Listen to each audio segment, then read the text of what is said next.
नमस्कार।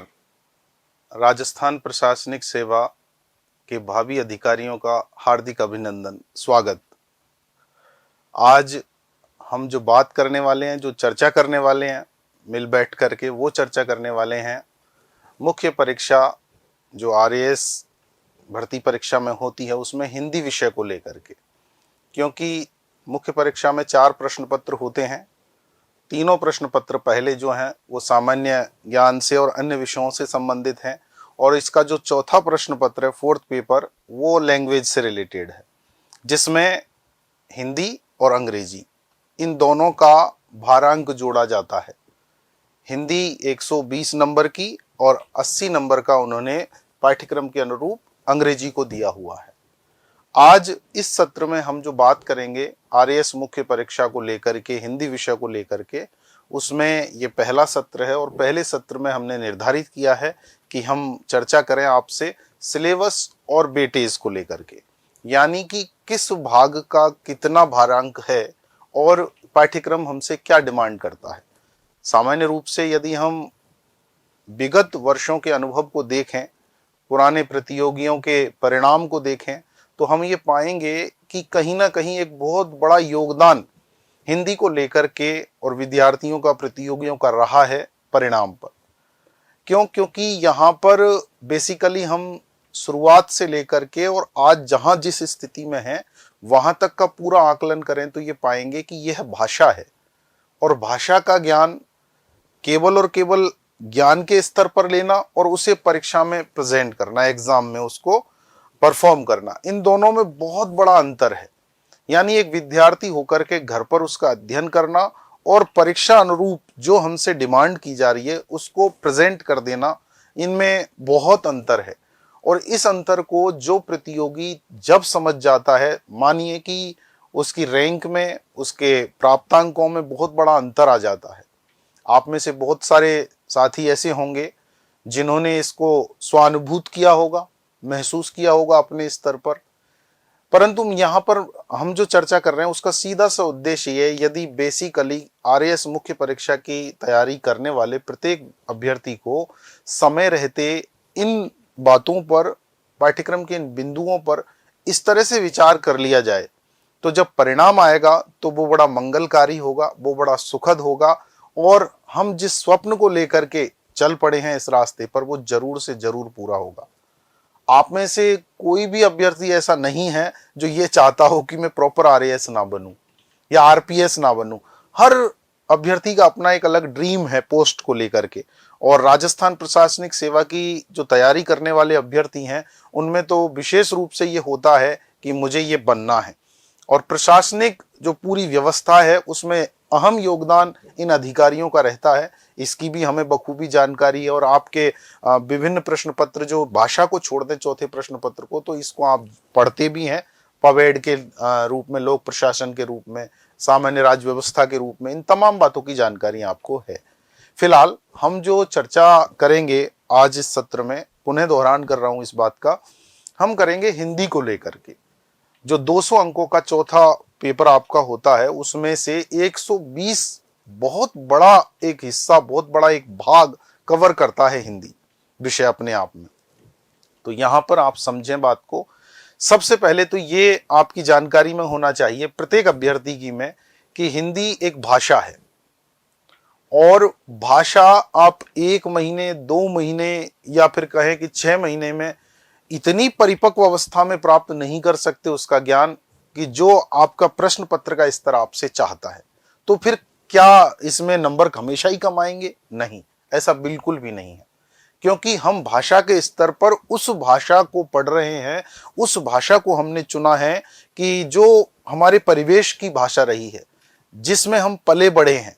पहली क्लास से लेकर के और ग्रेजुएशन, पोस्ट ग्रेजुएशन लेवल तक हमने उन बातों को, उन तथ्यों को, उन बिंदुओं को, तमाम को बड़ी अच्छे सलीके से पढ़ा है।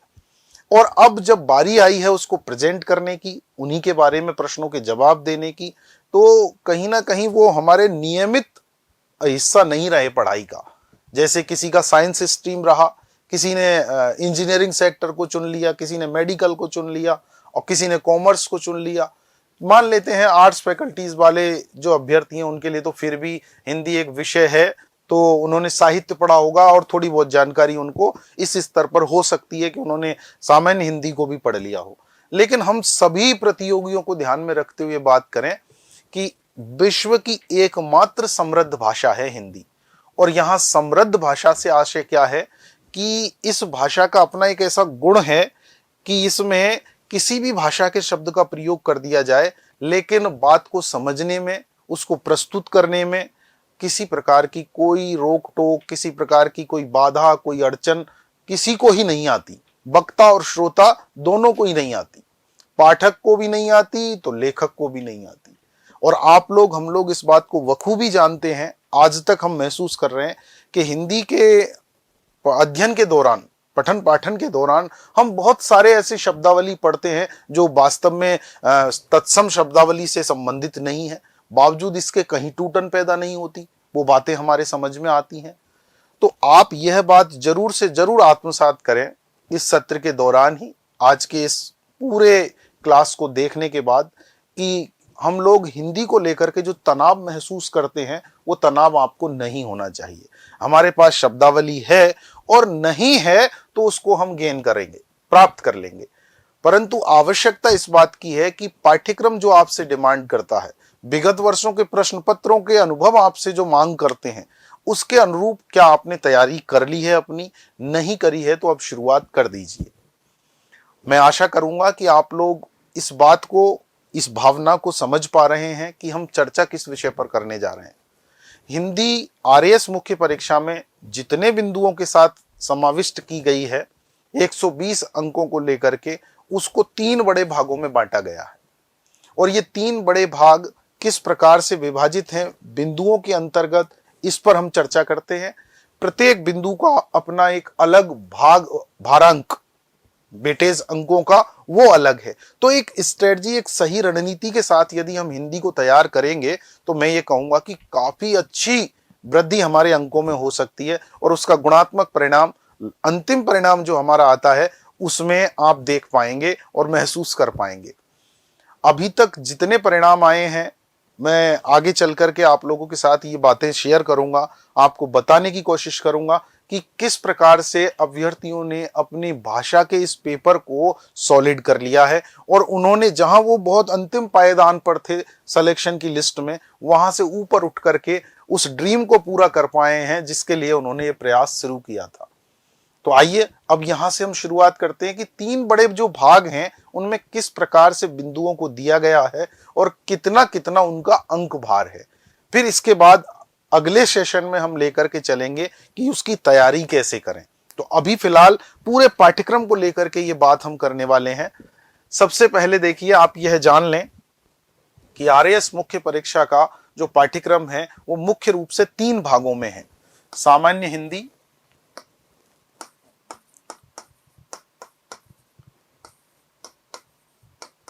सामान्य हिंदी का आरएएस मेंस का जो सिलेबस है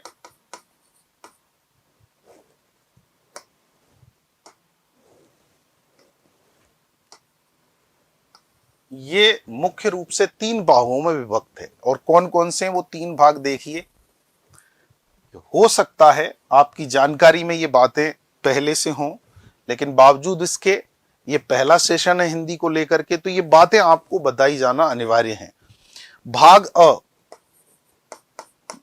भाग अ जो है ये पूरा का पूरा सामान्य हिंदी व्याकरण है, सामान्य हिंदी व्याकरण है। दूसरा जो भाग है इसमें हम प्रारूप लेखन, संक्षिप्तीकरण,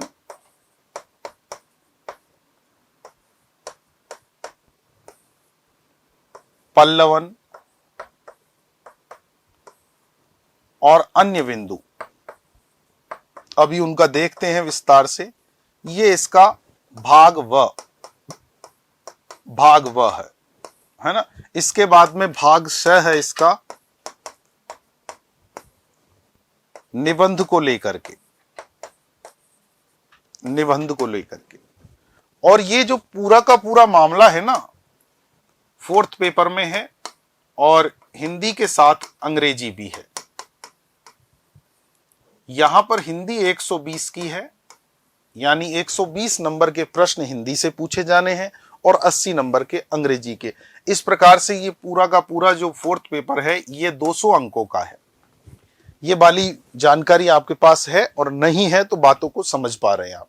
अब हम एक एक भाग को देखने की कोशिश करेंगे, इसको जानने की कोशिश करेंगे कि किस प्रकार से ये भाग बटे हुए हैं विभिन्न बिंदुओं में और हमें इनको कैसे लेकर के चलना चाहिए। जो नॉन स्ट्रीम रहे हैं, यानी जिन्होंने लिटरेचर के रूप में हिंदी को नहीं पढ़ा, व्याकरण के रूप में इतना गंभीरता से नहीं पढ़ा कि शब्दावली बहुत कमजोर है, उन विद्यार्थियों को भी बहुत अधिक फायदा इस पूरे सत्र से होने वाला है। ये लगातार आप लोगों को मिलेंगी क्लासेस, तो आप लोग जुड़े रहें, बने रहें। देखिए नेक्स्ट ये है पार्ट 1, आपको ठीक सामने दिख रहा है सिलेबस सामान्य हिंदी का। जो भाग अ है 50 अंकों के प्रश्न इसमें से पूछे जाने हैं। पूरी की पूरी लिखित परीक्षा है जहां हमें इनके उत्तर लिखने होते हैं। अब प्रश्न किस प्रकार से ये पूछे जाने, किस किस टॉपिक से पूछे जाने, तो देखें हम पहले ही टॉपिक का गौर फरमाएं आप इसको। पहला है संधि एवं संधि विच्छेद, आधारभूत बिंदु है हिंदी में। यानी हिंदी के नाम पर जब कोई भी विद्यार्थी, अभ्यर्थी, प्रतियोगी पढ़ता है तो वर्ण विचार के बाद दूसरा टॉपिक यहीं से शुरुआत हो जाती है। यानी इसमें तो हम रच बस गए हैं। हिंदी जब भी व्याकरण शुरू करेंगे संधि और संधि विच्छेद की चर्चा तो अवश्य ही हो जाएगी। तो इस टॉपिक से जो प्रश्न पूछे जाते हैं ना, वो उसकी प्रकृति को देखते हुए प्रश्न की को, पूर्व प्रश्न पत्रों में पूछे गए प्रश्नों को देखते हुए हम ये पाते हैं कि इसका अधिकांश हिस्सा जो आता है वो तो ऐसा आता है, संधि वाले या पूरे कह दीजिए भाग अ का, इस पार्ट ए का अधिकांश हिस्सा तो ऐसा आता है जो तैयारी करने वाले प्रत्येक विद्यार्थी के कहीं ना कहीं संपर्क में वो बातें रही हैं। और ऐसा कहा जाता है, ऐसा माना जाता है, विगत अनुभव भी ये बताते हैं कि हिंदी में यदि सर्वाधिक अंक प्रदान करने वाला कोई भाग है जहां पर स्टूडेंट ने जो लिखा है और वो सही है तो पूरे में से पूरे नंबर हैं, और यदि कहीं चूक है तो उसके अनुरूप उसमें कटौती हो जाती है। पर सबसे सरल भाग इसको माना जाता है और उसके पीछे कारण यही है कि ये हमारे परिवेश में बचपन से लेकर आज तक इस प्रकार से बने हुए कि हिंदी मतलब संधि विच्छेद। तो पहला ही टॉपिक संधि विच्छेद का है। और क्या है इसमें? दिए हुए शब्दों की संधि करना, दिए हुए शब्दों की संधि करना। जैसे यहां पर कोई भी आप छोटा सा एक शब्द लीजिए, रमेश शब्द लिखा हुआ है, सामान्य सा शब्द लिया है हमने,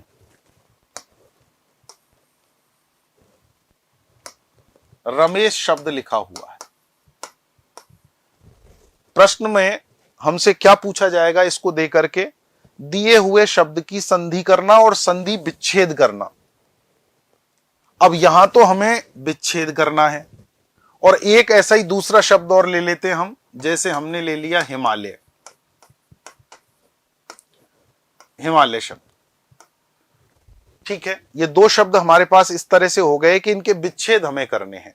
ऐसा ही एक और शब्द ले हम, जैसे पुत्र धन एषणा। बात को बड़ी गंभीरता से समझने की कोशिश करना। मैं ऐसा मानूंगा कि आप मेरी उस अप्रोच को पकड़ पाएंगे जिसके लिए मैं आपसे ये चर्चा कर रहा हूं। अब होता क्या है, हमने इन शब्दों को कहीं ना कहीं पढ़ा है आप अभी तक, और इन्हीं में से कोई शब्द आ गया है आरएएस मुख्य परीक्षा में जहां हमें उत्तर लिखना है इसका। तो जो शब्द दिया उसका तो विच्छेद करना है और जो विच्छेद दिया उसका संधि शब्द निर्माण हमें करना है। अब ऐसे शब्दों में जैसे हम रमेश शब्द का विच्छेद करेंगे और हमें इसका नहीं आता, एग्जैक्ट आंसर नहीं आता, इसका विच्छेद हमें नहीं आता, हमारी जानकारी की परिधि में वो बात नहीं है, तो फिर हम क्या करेंगे? तुक्कम शरणम गच्छामि। और ऐसी जो स्थिति होती है ना, उसमें सरल शब्द भले ही हमारे जानकारी में नहीं थे वो, और हमको वो छोड़ देने थे, हम उसका गलत उत्तर दे करके आते हैं, तो वहां पर नकारात्मक अंकन एक प्रकार से ऐसे प्रश्नों में भी हो जाता है। अब यहां लिखना कितना है, ऐसा बहुत बार अभ्यर्थी पूछते हैं क्या इनमें संधि का नाम भी लिखना है क्या। अब यदि इस रमेश शब्द का विच्छेद करके हम देखें तो ये निकल के आएगा हमारे सामने व्याकरणिक दृष्टि से रमाधन ईश। बस हमें इतना ही लिखना था, इससे ज्यादा हमें नहीं लिखना था, क्योंकि कहीं भी नहीं दिया हुआ कि हमें संधि का भेद भी लिखना है क्या। ऐसे ही हिमालय के बारे में हम लिखें तो हिमधन आलय, हिमधन आलय, बात को आप समझ रहे हैं। तो ऐसे संधि शब्द जो दिए हैं उनका तो करना है क्या, विच्छेद, और जो विच्छेदित पद दिए हैं उनके संधि शब्द हमें बनाना है। जैसे अब यदि यही शब्द दूसरे रूप में मैं यहां पर आपके सामने लिखूं, लोकेशना एक शब्द लिखा मैंने, ये एक जैसे शब्द इसलिए रखे गए हैं। अब यहां तो हमें फिर भी पता लग जाएगा कि ये क्या हो जाएगा, ये हो जाएगा पुत्र धन एषणा का पुत्रेषणा, और एषणा कहते हैं चाह को, इच्छा को, पुत्र की इच्छा को पुत्रेषणा बोलते हैं। हमें यहां पर ये लिखना था इसका, ठीक है, बात हो गई। अब एषणा कैसे लिखते हैं, एशी कैसे लिखते हैं, अभिलाषा में क्या होता है, इन तमाम को जानने के लिए ये पूरा टॉपिक आप लोगों को पढ़ना होता है डिटेल में। वही चूक हो जाती है क्योंकि हमें उत्तर लिखने का अभ्यास करने के उस दृष्टिकोण के कारण इन चीजों को डिटेल में नहीं पढ़ पाते, और यही एक बहुत बड़ा कारण है कि ऐसे प्रश्न गलत हो जाते हैं हमारे और उत्तर कटते हैं इनमें। बाकी जितना पूछा उतना लिख दिया तो मैं ये कहूंगा किसी प्रकार की तकलीफ ही नहीं है। जो ये 50 अंक इसने बता रखे हैं ना, पूरे 50 में से 50 भी आते हैं। एक एक टॉपिक को हम देख रहे हैं। अब इसका एषणा हमने वहां देख ही लिया, तो यहां पर विच्छेद करें तो क्या हो जाएगा इसका, लोक धन एषणा। अब एक बार हमें पता लग गया कि यदि किसी शब्द के विच्छेद में एषणा है और उसका हमें रूप बनाना है, संधि शब्द बनाना है, तो किस प्रकार से बनाना है, या फिर विच्छेद करना है किसी एषणा वाले शब्द का तो एषणा कैसे लिखना है, क्योंकि ये छोटा ए आएगा या बड़ा ए, इसमें भी दिक्कत है। यहां एक छोटी सी गलती उत्तर को गलत कर देती है, और ये छोटी छोटी बातें बहुत अधिक अंक प्रदान कर देती हैं। तो एक बात तो ये आपके समझ में आई होगी कि संधि और संधि विच्छेद वाले प्रश्नों को इस प्रकार से हमें हल करना है। दूसरा जो टॉपिक है वो देखें आप, दूसरा टॉपिक भी आधारभूत टॉपिक है हिंदी व्याकरण का, उपसर्ग और प्रत्यय का, जिसमें उपसर्ग में उपसर्गों से शब्दों की संरचना तथा शब्दों में से उपसर्ग और मूल शब्द पृथक करना।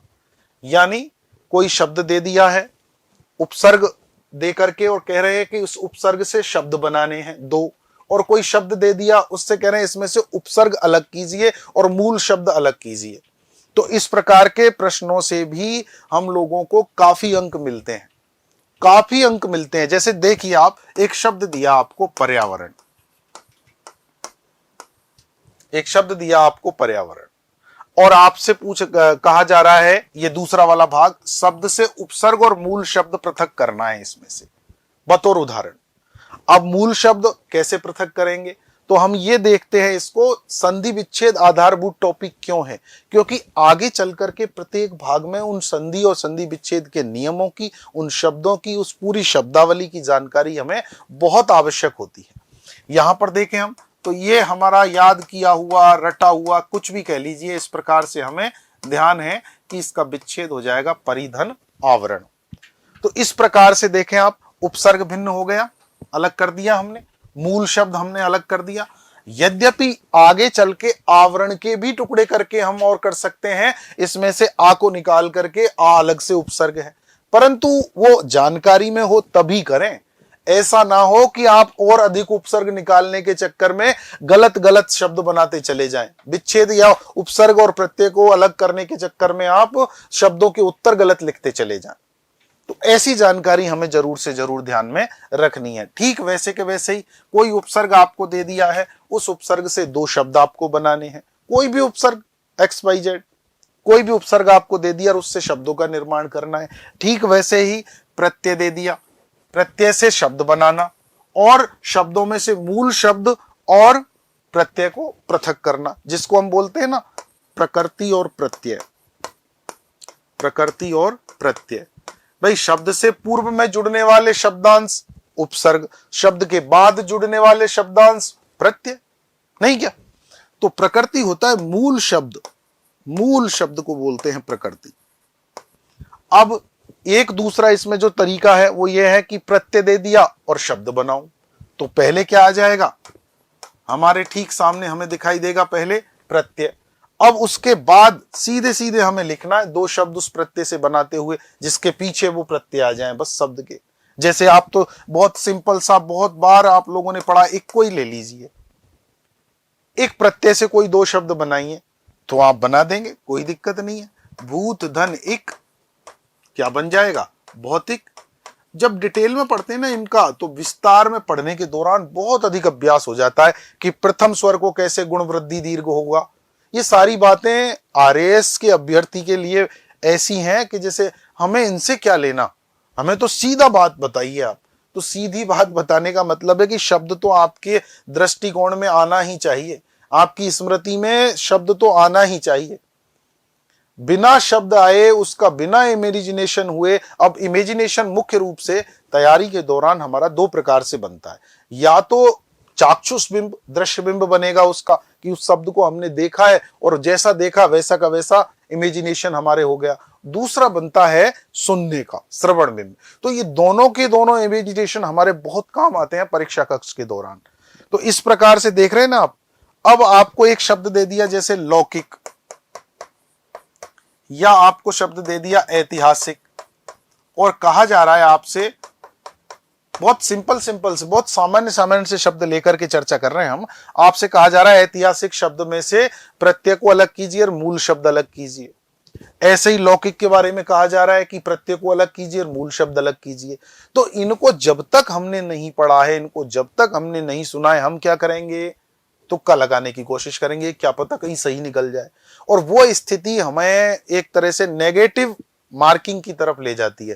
हालांकि नेगेटिव मार्किंग होती नहीं है मेंस में, लेकिन कहीं ना कहीं उसका खामियाजा, क्योंकि हमारा जो वहां पर परफॉर्मेंस है ना, वो हमारे ये प्रश्न दिखा देते हैं। क्योंकि पूरा मेंस का पेपर ऐसे तो है नहीं कि पहले सीधा ही निबंध चेक करेगा चेक करने वाला। निबंध का जिस जगह पर स्थान है प्रश्न का, उसी जगह पर उत्तर लिखना है हमें तो वहां पर।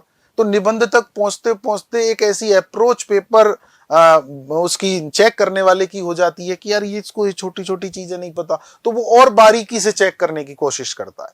तो कहीं ना कहीं इन छोटी छोटी बातों का हमें बहुत फायदा मिलता है आगे चल करके उसी प्रश्न पत्र के दौरान।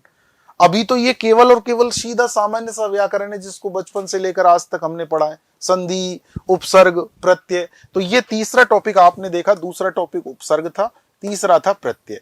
इसके बाद पर्यायवाची शब्द है। पूरा का पूरा स्मरणीय तथ्य है जनाब, जितने अधिक आप शब्द भंडार में इनको शामिल कर पाएंगे उतने अधिक ये आपको मदद कर पाएंगे। ठीक ऐसे कैसे ही चौथा टॉपिक है आपका, ये देखिए विलोम शब्द। पांचवा ये टॉपिक है विलोम। कुल 12 टॉपिक हैं ये। आगे चल के देखें, श्रुत सम भिन्नार्थक शब्द दिए हुए, श्रुत सम भिन्नार्थक शब्द दिए हुए शब्द युग्म का अर्थ भेद। इसका आशय जाने आप, सुनने में समान लगने वाले लेकिन भिन्न अर्थ वाले। अर्थ भिन्न उनके, सुनने में समान लगते हैं। जैसे हम बोले अभी एक ही उदाहरण देकर के प्रत्येक के बारे में कोशिश कर रहे हैं। जैसे एक तो है अवधि और ऐसे ही दूसरा है अवधि। तो what is the difference between these two words? सुनने में श्रुति सम है, सुनने में समान लग रहे हैं अवधि और अवधि, लेकिन भिन्न अर्थ है इनके। ये अवधि तो है समय सीमा से संबंधित और ये अवधि है एक भाषा विशेष, बोली विशेष।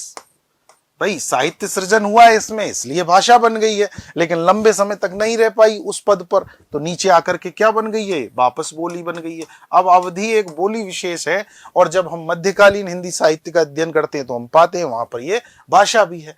वापस आएंगे जगह पर। तो ये जो टॉपिक है 6 नंबर का, सुनने में समान लेकिन भिन्न अर्थ वाले शब्द दिए हुए हैं, शब्द युग्म जोड़े में देते हैं इनको। जैसे हमने देखा है ना अभी, ऐसे कैसे जोड़ा देते हैं और उनका अर्थ भेद करना है, अलग अलग अर्थ हमें बताना है। कोई दिमाग ज्यादा नहीं लगाना, वाक्य में प्रयोग भी नहीं करना उसका। कई बार ऐसा पूछते हैं आप में से बहुत सारे साथी, इसका वाक्य में प्रयोग करके अलग समझाएं, कि आवश्यकता ही नहीं है, बेवजह का तनाव क्यों लेना। जहां पर हमें दिख रहा है कि इसके नंबर हमें इतना करने पर, इतना लिखने पर मिल रहे हैं, फिर आगे क्यों टेंशन क्रिएट करनी, और वो भी खुद के द्वारा, स्वयं के द्वारा। तो ये छोटी छोटी चीजें हैं पर बड़ी कारगर हैं। सातवां जो बिंदु है वाक्यांश के लिए, एक शब्द जो अंग्रेजी में वन वर्ड आते हैं, ठीक वैसे के वैसे ही। अब जैसे पूर्व और उत्तर, उत्तर और पश्चिम के बीच की दिशा या कोण, इसको क्या कहेंगे? ऐसे ही पूर्व और उत्तर के बीच की दिशा या कोण को क्या कहेंगे? उदाहरण के तौर पर देखें हम, ये चार हैं, नॉर्थ, साउथ, ईस्ट और वेस्ट। आपसे पूछा जा रहा है ये पहला वाला, ये, इसको क्या कहेंगे? दूसरा वाला पूछा जा रहा है, इसको क्या कहेंगे? ऐसे ही पहाड़ के ऊपर की समतल भूमि क्या कहलाएगी, पहाड़ के नीचे की समतल भूमि क्या कहलाएगी? वन वर्ड, शब्द समूह के लिए, वाक्यांश के लिए एक सार्थक शब्द।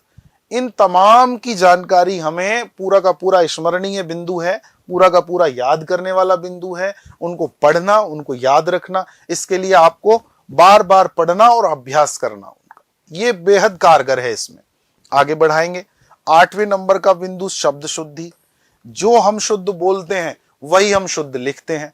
तो जब हमारी शब्दावली में, हमारे व्यवहार में, हमारे परिवेश में, हमारी संस्कृति में अशुद्ध शब्दों का प्रचलन है, तो कहीं ना कहीं बहुत अधिक समस्याओं का सामना उन तमाम अभ्यर्थियों को करना पड़ता है। शब्द शुद्धि, जो वर्तनीगत अशुद्धियां किसी शब्द में होती हैं, उनको लेकर के। जैसे हम बोलते हैं आशीर्वाद, आशीर्वाद, दोनों शब्द पर्याप्त भिन्न हैं। कैसे लिखना है इसको,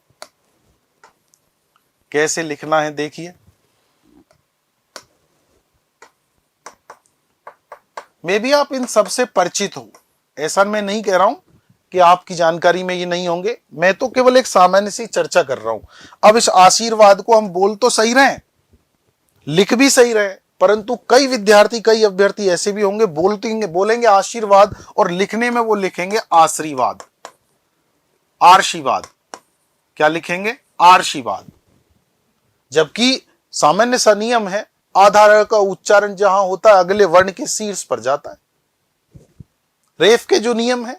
तो यहां पर ये छोटी छोटी बातें, ऐसी श्रृंगार को लेकर के, श्रृंगार बोलते सब शुद्ध है, परंतु श्रृंगार लिखते समय मैंने आमतौर पर ऐसा बहुत देखा है, पूरा श्रेय बना करके फिर लिखते, ये 100% गलत है साहब, 100% गलत है, ये सही है। तो इन छोटी छोटी चीजों का, छोटी छोटी बातों का, आजकल तो टाइपिंग में ये फॉन्ट न होने के कारण बहुत समस्याएं आ रही हैं। बहुत जगह तो है और बहुत जगह पर हम पाते हैं कि पुस्तकों में भी ये लिखा हुआ है, पेपर्स में भी कई बार ये आ जाता है। मानक प्रश्न पत्रों में तो नहीं कह सकते, वहां तो विशेष ध्यान रखा जाता है इनका, लेकिन सामान्य रूप से सामान्य जो टाइपिंग फॉन्ट है ना, उनमें ये वाला आधा श्रेय नहीं दिखता। तो ये छोटी छोटी चीजें जो हैं, वर्तनीगत अशुद्धियां इसमें शब्द शुद्धि के अंतर्गत हमें बहुत अधिक अंक प्रदान करती हैं। और सामान्य सा इसका यही है, शुद्ध लिखो, बार बार लिखो। हम तैयारी के दौरान क्या गलती करते हैं, मैंने देखा है, आप लोगों ने भी महसूस किया होगा, बहुत सारे साथियों ने, एक कागज पर, एक नोट्स के रजिस्टर के एक पेज पर एक तरफ तो लिख दिया अशुद्ध शब्द, और फिर उसके ठीक सामने दूसरी तरफ लिखते हैं शुद्ध शब्द। अब इसका नुकसान क्या होता है, आप भी महसूस करना, नुकसान क्या होता है? इमेजिनेशन तो दोनों का बन रहा है ना, फिर आप में सुधार की गुंजाइश कैसे होगी बताइए। आप अशुद्ध भी देख रहे हो, आप और शुद्ध भी देख रहे हो, आप अशुद्ध भी लिख रहे हो और आप शुद्ध भी लिख रहे हो। तो ये जो गलतियां हैं ना तैयारी के दौरान, ये आगे चल के नुकसान देती हैं। जहां पर लिखित परीक्षा होती है वहां पर आप केवल शुद्ध शब्द लिखें। ये बहुत सारी बातें हमें आप और हम मिल बैठ करके करेंगे, इन बातों का आप ध्यान रखना। ये शुद्ध शब्द वाला जो टॉपिक है 8वें नंबर का ये है। इसके बाद देखिए वाक्य शुद्धि। अब वाक्य शुद्धि के सामान्य से 15 नियम हैं। नियमों की बात करें व्याकरण में तो वाक्य शुद्धि के सामान्य से 15 नियम है, और उन 15 नियमों के अंतर्गत यदि आप 10-10 उदाहरण भी तैयार अपने कर लेते हो ना, तो मैं ऐसा मानता हूं कि उनसे बाहर कुछ भी नहीं है। केवल नाम बदल सकते हैं। अभी कहीं पर किताब में या किसी दूसरी पुस्तक में राम दे रखा, उसकी जगह श्याम आ जाएगा। कमला दे रखी, उसकी जगह रमा आ जाएगी। तो पूछने का केवल और केवल एक तरीका बदल सकता है। शब्दों का फेरबदल हो सकता है वहां पर, मूल कंटेंट बेस कभी नहीं बदलता, है ना। तो ये वाक्य शुद्धि वाला जो टॉपिक है, अब इसमें कई प्रकार है। अनुपयुक्त शब्द के कारण वाक्य शुद्धि, अनावश्यक शब्द के कारण वाक्य शुद्धि, पदक्रम भंग के कारण वाक्य शुद्धि, अनुपयुक्त मुहावरे लोकोक्ति के कारण वाक्य शुद्धि। अब ये जो शुद्धि शुद्धि करके मैं आपके सामने बोल रहा हूं ना, ये तमाम अशुद्धियां बन गई, तमाम अशुद्धियां बन गई ये सारी की सारी। तो ये 15 जो नियम हैं, जिनमें वर्तनीगत भी जो शब्द शुद्धि के अंतर्गत पड़ते हैं ना, इसको लेकर के भी वचन के कारण, लिंग के कारण जो आवश्यक है, जो उचित है, उनका प्रयोग किया जाए तो कहीं दिक्कत नहीं होगी। लेकिन ऐसे बहुत सारे शब्द हैं स्त्रीलिंग में जिनका प्रयोग होता है, फिक्स है वो शब्द, वो आपकी जानकारी में होने चाहिए। विद्वान विदुषी, अब महादेवी वर्मा एक विद्वान लेखिका है, बहुत बार आपने भी सामना किया होगा इन तमाम उदाहरणों का। अरे विद्वान नहीं कहते उसको, वहां पर एक फिक्स शब्द है, वैयाकरणों ने निर्धारित कर दिया और हमारे सामने रख दिया, शब्दकोश में ठीक सुनते हम विदुषी शब्द आएगा। और ये जानकारी आप में से अधिकांश को होगी, लेकिन ऐसी जानकारियों को कंटिन्यू कर पाना, आगे तक रख पाना, एग्जाम हॉल तक, सबसे बड़ा मुद्दा यही है। हम देश दुनिया की जानकारी रखते हैं आज की स्थिति में तो, लेकिन परीक्षा कक्ष तक उनको ले जा पाना, ये सबसे बड़ा टेंशन है। और ले जा पाना और उसको लिख पाना, अभिव्यक्त कर पाना, तो दोनों बातें बहुत महत्वपूर्ण है। आगे चल के देखें, इसमें वाक्य शुद्धि के बाद में 10वें नंबर का हमारा टॉपिक है मुहावरे और मुहावरों का वाक्य में प्रयोग। अब बात आ गई, इनका करना है वाक्य में प्रयोग। कोई मुहावरा आपको दिया है, उस मुहावरे का केवल अर्थ लिखना पर्याप्त नहीं है, वहां पर आपसे अपेक्षा की जा रही है कि आप लिखें उसको वाक्य में। ऐसा कोई वाक्य निर्माण आप करें जहां पर उस मुहावरे के प्रयोग से यह सिद्ध हो जाए कि आपको पता लग गया यह मुहावरा इस अर्थ में प्रयुक्त किया जाता है। बस इस जानकारी की अपेक्षा है आपसे, भाषा पर पकड़ की अपेक्षा है आपसे, और वो पकड़ भी इतनी मजबूत पकड़ नहीं कोई कि जकड़ लिया। एक प्रशासनिक अधिकारी से हिंदी और अंग्रेजी जो सामान्य भाषाएं हैं दोनों की दोनों, और प्रशासन में दोनों की शब्दावली काम में आती है, तो दोनों की शब्दावली की आपको एक बेसिक नॉलेज है अथवा नहीं, उस सामान्य जानकारी की परीक्षा है। अब उसको जबरदस्ती पहाड़ बना देना, गौरी शंकर की चोटी मान लेना, तो ये कहीं ना कहीं हम लोगों की चूक है एक। आगे बढ़ें, 11वें नंबर का हमारा टॉपिक आप देख रहे हैं, कहावतें और लोकोक्तियां। अब इन दोनों में भी पर्याप्त अंतर है, मुहावरों में और कहावत में। ये पूरा का पूरा वाक्य होती हैं, ये कहीं ना कहीं हमारी संस्कृति, हमारे परिवेश के अनुभवों पर आधारित, पूर्वजों के अनुभव पर आधारित, उनके आधार पर रचित गढ़ित होती हैं। लगातार लंबे समय तक उन बातों का प्रयोग किया गया समाज में, और फिर बाद में वो क्या हो गए, उस अर्थ विशेष में रूढ़ हो गई हैं। तो ये वाक्यांश होते हैं, मुहावरे तो क्रिया रूप में प्रयुक्त होते हैं। इन तमाम पहलुओं पर हमें डिटेल में चर्चा करनी है। अभी हम केवल पाठ्यक्रम को लेकर के बात कर रहे हैं, तो आप जान पा रहे हैं कि यहां पर हमें वाक्य में प्रयोग करना है इन दोनों का, मुहावरों का भी और लोकोक्ति का भी। और अभी अभी जो मैं आपसे चर्चा कर रहा था, भाग 1 का अंतिम बिंदु देखिए, पारिभाषिक शब्दावली। अंग्रेजी के शब्द हैं, प्रशासन में चलते हैं, उनका सेम डिटो हिंदी अनुवाद हमें करना है। हिंदी में किसी शब्द का जो प्रयुक्त होता है प्रशासनिक शब्दावली में, उसको अंग्रेजी में क्या कहेंगे, क्या शब्द है उसके लिए अंग्रेजी में प्रयुक्त होना। ये दोनों प्रकार से इस प्रश्न को पूछा जाता है हिंदी पारिभाषिक शब्दावली के नाम से। तो ये भाग अ जो है पूरा का पूरा आपने देखा, 50 नंबर के प्रश्न इसमें से पूछे जाते हैं। कोई भी अभ्यर्थी यदि गंभीरता से ध्यान रखते हुए इन तमाम पहलुओं को और तैयारी करता है ना, तो मैं तो आपके सामने इस तरह के एग्जाम्पल्स बताऊंगा, आपको ऐसे अनुभव बताऊंगा कि इसमें 40 प्लस बहुत अधिक अभ्यर्थियों के आए हैं।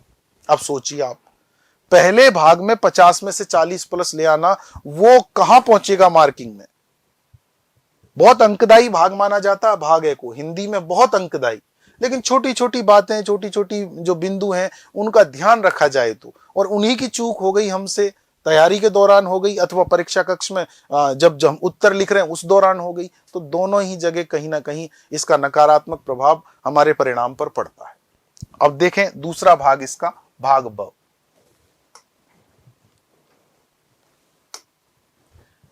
यह है आपका 50 नंबर का भाग ब, पार्ट बी। इसमें मुख्य रूप से 4 टॉपिक हैं। पहला टॉपिक है संक्षिप्तीकरण, दूसरा टॉपिक है पल्लवन, तीसरा टॉपिक है आपका पत्र लेखन, चौथा टॉपिक है प्रारूप लेखन और पांचवा टॉपिक है अनुवाद। सबसे पहले मैं उल्टे क्रम में चल रहा हूं आपसे। ये जो टॉपिक आप देख रहे हैं ना पांचवा, मैंने अभी 4 बोले थे। आप में से हो सकता है कुछ साथी सोचे कि गणित कमजोर है, ऐसा लगता है सर की। गणित कमजोर नहीं है। ये जो पांचवा बिंदु है ना इसमें पार्ट बी में, अनुवाद, दिए हुए अंग्रेजी अनुच्छेद का हिंदी में अनुवाद और हिंदी का अंग्रेजी में, अंग्रेजी अनुच्छेद का हिंदी में अनुवाद। ये जो पूरा का पूरा है अंग्रेजी से जुड़ा हुआ है, इसका हिंदी से कहीं कोई संबंध नहीं है। एक और बात, 50 अंकों का ये पार्ट बी है, भाग ब, और 5 यूनिट दे रखी हैं, 5 टॉपिक दे रखे हैं। इट मींस प्रत्येक भाग 10 नंबर का है। प्रत्येक भाग, प्रत्येक प्रश्न, प्रत्येक टॉपिक 10 नंबर का है। अब यहां वापस आइए पहले पर, संक्षिप्तीकरण दे रखा है। पूरी तैयारी कर जाता है कोई भी कैंडिडेट, पूरी तैयारी कर जाता है, लेकिन सिलेबस को ध्यान में नहीं रखता। उन्होंने दे रखा है गद्यावतरण का उचित शीर्षक, यानी हमें जो पार्ट दिया है, जो गद्य अवतरण दिया है, उसको पढ़ करके उसका शीर्षक लिखना, टाइटल लिखना, जो कि कोई निश्चित और निर्धारित नहीं होता, बिल्कुल भी नहीं होता, हर बार अलग आता है। और यह हर विद्यार्थी का, हर अभ्यर्थी का, हर परीक्षार्थी का अलग हो सकता है, भिन्न हो सकता है। यहां पर इस प्रकार से कोई फर्क नहीं पड़ता कि सबका समान हो। परंतु ध्यान रखने योग्य बात यह है कि जो पार्ट हमें दिया हुआ है, जो पैसेज हमें, पैराग्राफ हमें दिया हुआ है, उसकी मूल संवेदना से जुड़ा हुआ हो, वो कि जिसको लेकर के, जिस विषय वस्तु को लेकर के वो बात कही जा रही है, उसको शीर्षक कम से कम शब्दों में बयां कर रहा है, कम से कम शब्दों में। यहां वांछित यही है, और लिख दिया साफ रूप से, लगभग 1/3 शब्दों में संक्षिप्तीकरण करना है, 1/3, 1/3 शब्दों में। और उन्होंने गद्यावतरण की जो शब्द सीमा दी है वो 150 शब्द दी है, यानी हमें जो दिया जाएगा वो 150 शब्दों का दिया जाएगा। और करना कितना है, हमें 50 शब्दों में करना है। तो कई साथियों की सोच क्या होती है, ऐसा नहीं करा जाए कि इनको सीधा ही 1/3 कर दें, हम 50 शब्दों में लिख दें हम, नहीं। जो 10 नंबर का ये प्रश्न है ना, ये 10 नंबर का आपको 2.5 नंबर भी प्रदान नहीं करेगा। अब सोचिए आप, क्या बड़ी बात है इसमें। आपको सेम डिटो उन शब्दों को नहीं उतारना है। ये तो तब की स्थिति होती है जब हमें कुछ भी समझ में नहीं आ रहा है उसका। लेकिन प्रशासनिक अधिकारी बनने की ओर अग्रसर होने वाले उस अभ्यर्थी के पास में इतना भाषा ज्ञान होना बहुत जरूरी है कि वह किसी बड़ी बात को छोटा करके प्रस्तुत कर सके। बड़ी तो सभी कहते हैं, बड़ी तो सभी कहते हैं, फिर अधिकारी के पास अतिरिक्त गुण क्या हुआ? तो अधिकारी के पास अतिरिक्त गुण यही हुआ कि वह उसकी मूल संवेदना को ध्यान में रखते हुए 1/3 वर्ड्स में उसको प्रेजेंट कर दे, और विद टाइटल, शीर्षक के साथ। तो ये संक्षिप्तीकरण वाला बिंदु है। दूसरा बिंदु है पल्लवन का, किसी सूक्ति का, काव्य पंक्ति का, प्रसिद्ध कथन का विस्तार करना। कितने शब्दों में? 100 शब्दों में। 100 शब्दों में। कितने शब्दों में? 100 शब्दों में। और यहां पर आपको वो कोई सूक्ति भी दे सकते हैं, काव्य पंक्ति भी दे सकते हैं, प्रसिद्ध कथन भी दे सकते हैं। यह बिल्कुल भी निश्चित नहीं है, और यहां पर इस प्रकार का कोई वाद्य नहीं है कि आपको कोई फिक्स काव्य पंक्ति ही दी जाए। हर बार बदलती हैं ये। एक देंगे और आपसे 100 शब्दों में, यानी मान लीजिए जो मेंस की परीक्षा की जो प्रश्न पत्र होता है उसका 1 पेज आप लिख दें वहां पर, उसके विस्तार में, भाव विस्तार में। अब लिखना क्या होता है उसमें? यहां भी शब्द ज्ञान की आवश्यकता पड़ी। भाषा है तो शब्द, जिसका शब्द भंडार जितना विस्तृत होगा, चाहे भाषा अंग्रेजी की बात कर लीजिए, चाहे भाषा हिंदी की बात कर लीजिए, वो उतना ही पारंगत होगा, निपुण होगा, और उतना ही अंक लेकर के आएगा अपने परिणाम में। भाषा का स्तर तो वह होना ही चाहिए परीक्षार्थी का जो वांछित है। अब वो आता कैसे है? तो वो आता ऐसे, आप सबसे पहले बेसिक नॉलेज प्राप्त करिए पूरे सिलेबस की, पूरे जो अंक भार दे रखा है उस वेटेज की, यानी मार्किंग डिस्ट्रीब्यूशन जो है वो पूरा आपके दिमाग में रहे। और उसके बाद में आप बार बार प्रैक्टिस करें, अपनी अभिव्यक्ति को जांचने का प्रयास करें, बार बार उन्हें चेक कराएं, एक्सपर्ट्स को दिखाएं कि इनमें कहाँ कमी है, तो उससे ये खामी दूर हो सकती है। इनके कुछ बेसिक से रूल हैं पल्लवन के, लगभग ये मानिए आप 10 से 15 के बीच ये नियम है, उनका ध्यान रखते हुए हमें ये करना पड़ता है, और उनका ध्यान रखते हुए फिर हम पल्लवन करते हैं और अंत में कोई ना कोई काव्य पंक्ति देते हैं। काव्य पंक्ति सामान्य रूप से देखिए, काव्य पंक्ति हिंदी जो स्ट्रीम में रहे हैं उन विद्यार्थियों के पास तो उपलब्ध हो जाती है, उनके स्मृति में रहती है, परंतु इंजीनियरिंग सेक्टर के और साइंस सेक्टर के जो स्टूडेंट्स होते हैं, जो कैंडिडेट्स होते हैं, उनके अनुभव में नहीं होती, उनकी डेली रूटीन में ये चीजें नहीं होती। तो उनको क्या करना है, एक निश्चित समय अंतराल में इनको तैयार करना होता है। यदि उनमें से पूछ लिया जाए तो वो दे सकते हैं, अन्यथा कहीं ना कहीं उनको भी प्रॉब्लम फेस करनी पड़ती है।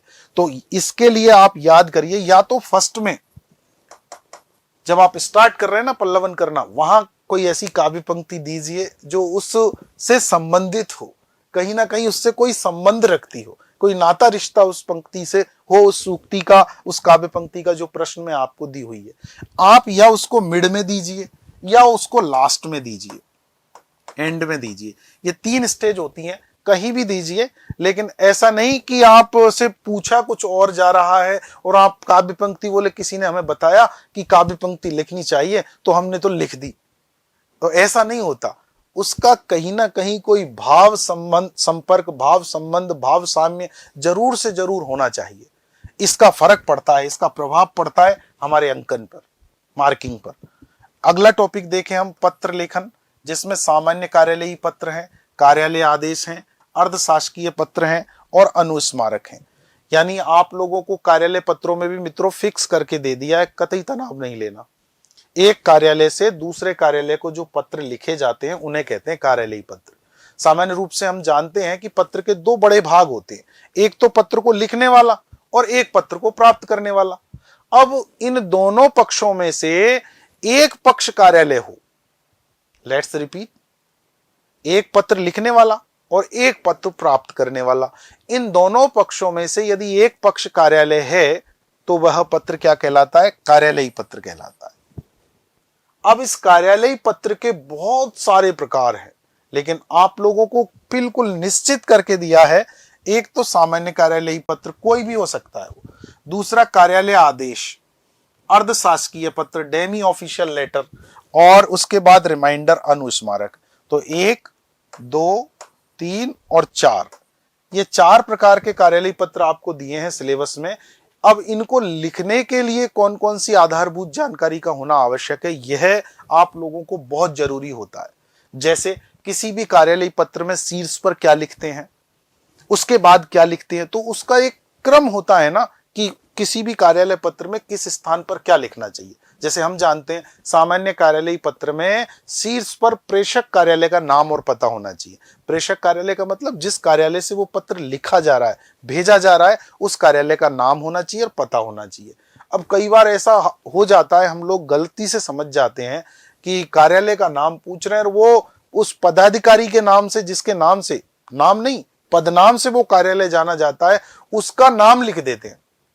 तो ये छोटी छोटी सी चीजें हैं, इनमें बहुत अधिक जानकारी की आवश्यकता है। उसके बाद पत्र क्रमांक कैसे लिखते हैं, दिनांक कैसे लिखते हैं, फिर प्रेषिती में क्या लिखना होता है, विषय, संदर्भ और प्रसंग तीनों में क्या अंतर है, संबोधन यानी जिसको हम कहते हैं महोदय के रूप में कैसे कह लीजिए, या दूसरा और कोई अनेक शब्दों का प्रयोग इस जगह पर होता है, मान्यवर का होता है। अब इनमें से किस शब्द का कहां प्रयोग करना है। एक प्रश्न बहुत बार आप में से बहुत सारे स्टूडेंट्स ऐसा पूछते हैं, आरएएस मेंस वाले, कि यदि किसी पद पर विराजमान कोई महिला अधिकारी हैं तो हमें क्या लिखना पड़ेगा वहां पर। तो आप लोग हमेशा इस बात को याद रखिए, आज हम पाठ्यक्रम पर चर्चा कर रहे हैं, पद का हमेशा पुल्लिंग ही होता है, पद स्त्रीलिंग नहीं होता। उस पर विराजमान स्त्री हो, नारी शक्ति हो, फीमेल हो, लेकिन पद पुल्लिंग ही होता है। इसलिए हमें सदैव इस बात का ध्यान रखना है, जैसे कार्यालय पत्र हमेशा अन्य पुरुष शैली में लिखे जाते हैं, मैं और हम का वहां पर कोई प्रयोग नहीं होता कार्यालय पत्रों में। तो छोटी छोटी सी अनेक बातें हैं, और अंत में अधोलेख में किसका लिखा जाता है, और लास्ट जब पत्र समाप्त हो गया तो वहां हस्ताक्षर के समय क्या हस्ताक्षर करने हैं, हमें हमारा नाम लिखना है या पेपर में जो दिया है वो नाम लिखना है। फिर उसकी जो प्रतिलिपियां दी जाती हैं जिसको हम कहते हैं एंडोर्समेंट, प्रस्थांकन, वो किस प्रकार से किया जाता है, उसके बाद भी साइन होते हैं क्या। तो एक कार्यालय पत्रों का एक फिक्स सा ढांचा है। और मित्रों यहाँ पर बहुत गंभीर बात मैं आपको बता दूं, यदि किसी विद्यार्थी ने भाग अ में, पार्ट ए में बहुत अच्छे अंक प्राप्त कर लिए हैं और वो अभ्यास कर रहा है इस भाग बी पर 50 नंबर पर, तो इसको भी हल्का मत आंकिए आप। इसमें 50 में से खूब बहुत सारे अभ्यर्थियों की 40-40 आए हैं। हिंदी नहीं तो बारे न्यारे किए हैं। जो प्रॉपर पोस्ट दिलाने में महती भूमिका अदा की है स्टूडेंट्स की, वो हिंदी नहीं की है। आप लोग इसको दरकिनार नहीं कर सकते। आप देख लीजिए 100 में से 80% मायने रखता है। और उसके बाद में आपको ड्राफ्ट दिए हैं कुछ, और वो ड्राफ्ट किसके दिए हैं? एक तो अधिसूचना का दिया है, एक निविदा का दिया है, टेंडर नोटिस का, एक परिपत्र का दिया है और एक विज्ञप्ति का दिया है। वैसे मैं आपकी जानकारी में यहां पर ये बात रख दूं, ये जितने भी है ना नीचे, अधिसूचना, निविदा सूचना, परिपत्र, विज्ञप्ति, कार्यालय आदेश, सामान्य कार्यालयी पत्र, अर्धशासकीय पत्र और अनुस्मारक, ये दोनों की दोनों यूनिट कार्यालयी पत्र व्यवहार से संबंधित है। ऑफिशियल लेटर बोलते हैं इनको। इनमें ये जो है ना अर्धशासकीय पत्र, डेमी ऑफिशियल लेटर, ये एकमात्र ऐसा पत्र है जो उत्तम पुरुष शैली में लिखा जाता है। उत्तम पुरुष शैली का मतलब या मायने समझ रहे हैं आप? मैं या हम शब्द का प्रयोग कर सकते हैं इसमें, इन शब्दों का प्रयोग करते हुए लिखते हैं, क्योंकि पत्र लिखने वाला पत्र प्राप्त करने वाले को व्यक्तिगत स्तर पर जानता होगा, तभी ये पत्र लिखे जाते हैं। किसी गोपनीय मसले पर सलाह मशवरा करना है तभी ये पत्र लिखे जाते हैं। हमेशा ये समकक्ष को लिखे जाते हैं, अधीनस्थ को लिखे जाते हैं, उच्च अधिकारी को नहीं लिखे जाते। डेमी ऑफिशियल लेटर, अर्धशासकीय पत्र जिसको डीओ लेटर बोलते हैं। तो छोटी छोटी सी अनेक बातें हैं जिनको हमें सीखना है, जानना है। और ये सारा का सारा भाग बे वाला पार्ट हुआ। तो ये जो मैंने अंतिम बिंदु छोड़ा है ना, अनुवाद वाला, ट्रांसलेशन वाला, ये हिंदी का नहीं है, अंग्रेजी का अध्ययन करने के दौरान ये करना चाहिए आप लोगों को तैयार। भाग 3, पार्ट 3 जो है इसका, वो निबंध का है और 20 नंबर का है, कहीं कोई दिक्कत नहीं है। 20 नंबर का है पार्ट 3। एक निबंध के संबंध में आपको विषय दिए जाते हैं। उन विषयों में देख रहे हैं आप, किसी भी समसामयिक विषय पर या अन्य विषय पर निबंध लिखना है। शब्द सीमा है 250 शब्द। जो हमारी कॉपी आती है मेंस की, उसमें लगभग 2.5 पेज, 250 शब्द लगभग है। इसका मतलब ये 270-260 तक जा सकते हैं, परंतु 300 नहीं जा सकते। छोटी छोटी सी चीजें हैं ये, हम तैयारी के दौरान इन पर बहुत सारे बिंदुओं पर चर्चा करते हैं। कहां से निबंध की शुरुआत करनी चाहिए, निबंध की प्रैक्टिस कैसे करें, किन शब्दों का प्रयोग करें कि कोई निबंध प्रभावी हो, उस पर हमें 20 नंबर में से अच्छे नंबर मिले, 60% प्लस नंबर मिले। सामान्य रूप से 50% प्लस नंबर जिनके आ जाते हैं निबंध में, काफी अच्छा स्कोर माना जाता है। लेकिन उसके बावजूद भी कुछ छोटी छोटी बातें हैं जिनको ध्यान रखते हुए यदि निबंध पर प्रैक्टिस की जाए तो बहुत अच्छे अंक निबंध हमें प्रदान कर सकता है, यानी 60% प्लस नंबर हमारे निबंध में आ सकते हैं। आगे बढ़कर के देखें, एक बात हमेशा याद रखना आप इसमें, या तो आप ये जो समसामयिक जीके के दौरान आप पढ़ते हैं ना, करंट अफेयर्स रिलेटेड, और या ये एक अन्य किसी विषय पर, ये जो अन्य किसी विषय ना, इनके 4 क्षेत्र बिल्कुल फिक्स हैं। हर बार उन 4 में से किसी एक क्षेत्र पर आता है, इसलिए अपनी रुचि को देखते हुए, अपने कंटेंट को देखते हुए अभ्यास रखें इन बातों का और लगातार लेखन करते रहें। बहुत अधिक आप लोगों की पुख्ता तैयारी हो जाएगी इस निबंध को लेकर के। यद्यपि हमें आगे की क्लासेज में बहुत सारी बातें करनी है। अगले सेशन में मैं आपसे चर्चा करूंगा, मिलूंगा एक नए टॉपिक को लेकर के, और वहां पर हम जो बात करने वाले हैं वो बात करने वाले हैं कि किस प्रकार से आगे बढ़ाएं इस सिलेबस के अनुरूप हमारे आरएएस मेंस की हिंदी की तैयारी को। तो आशा करते हैं आप सबको ये बातें समझ में आई होंगी और आप मेहनत करिए, हम आपके साथ हैं। धन्यवाद आप सभी को।